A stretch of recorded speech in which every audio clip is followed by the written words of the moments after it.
एक बार किसी जंगल में एक भालू रहता था। वह बहुत ही शांत स्वभाव का और सीधा साधा भालू था। उसे बेवजह आलतू फालतू के दोस्त रखना बिल्कुल भी अच्छा नहीं लगता था। इसलिए उस जंगल में उसका कोई दोस्त नहीं था। उसे तो अकेले रहना ही अच्छा लगता था।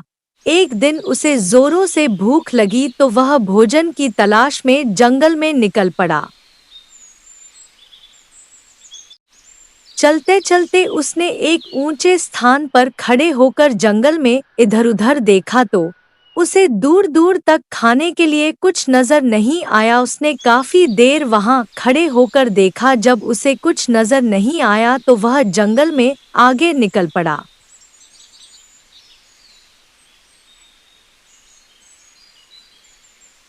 चलते चलते कुछ दूर जाने पर उसे रास्ते में एक पेड़ के तने पर मधुमक्खियों का एक छत्ता दिखाई देता है।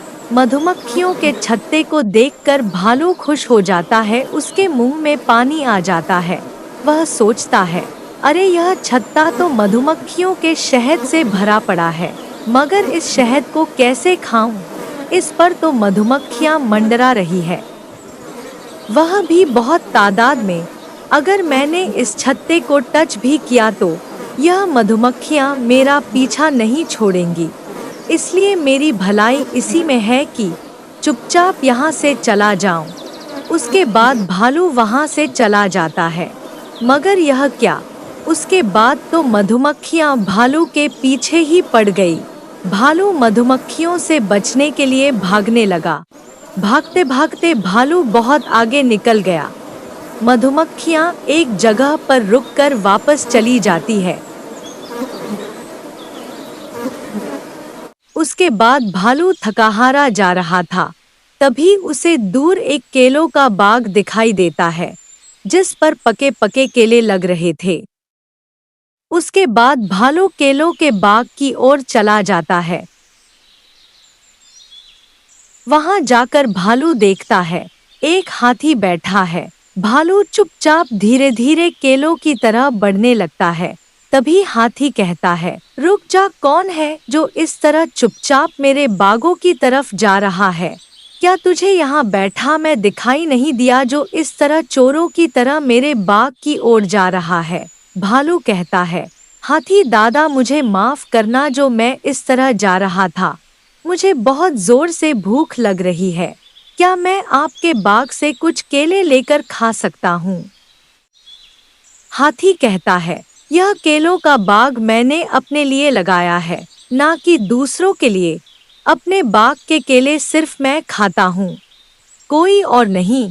भालू कहता है, हाथी दादा मुझे बस कुछ केले ही दे दो, मैं भूख से तड़प रहा हूँ।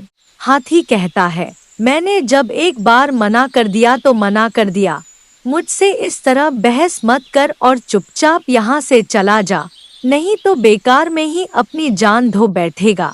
भालू कहता है, ठीक है हाथी दादा, अगर आपको केले नहीं देने हैं तो मत दो, मगर जान से मारने की धमकी तो मत दो। मैं यहाँ से चुपचाप चला जाता हूँ। और उसके बाद भालू वहाँ से चला जाता है। बेचारा भालू सब जगह से निराश होकर थकाहारा जंगल में जा रहा था।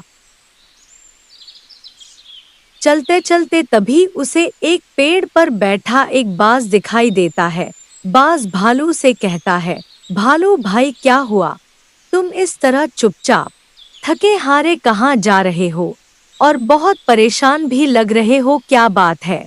भालू कहता है, भाई क्या बताऊं, सुबह से मुझे बहुत जोर से भूख लग रही है। पहले तो मुझे मधुमक्खियों का छत्ता मिला तो मधुमक्खियां मेरे पीछे पड़ गई, और उसके बाद केलों का बाग मिला तो हाथी ने केले खाने के लिए मना कर दिया। मुझे कहीं भोजन नहीं मिल रहा है और मैं भूख से तड़प रहा हूँ।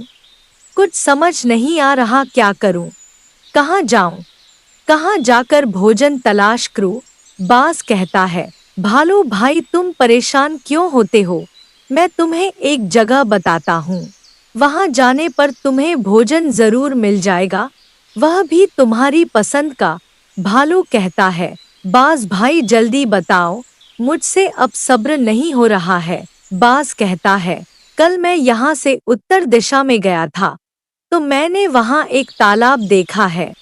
उस तालाब में बहुत सारी बड़ी बड़ी मछलियाँ हैं।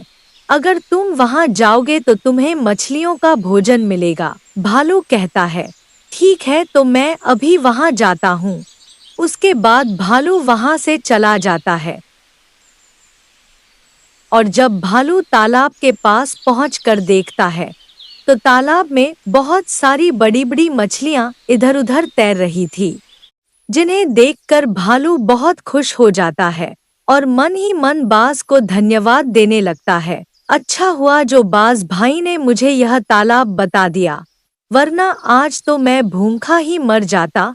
उसके बाद भालू तालाब से कुछ मछलियां पकड़ लेता है और बड़े मजे से उन्हें खाता है और अपनी भूख मिटाता है।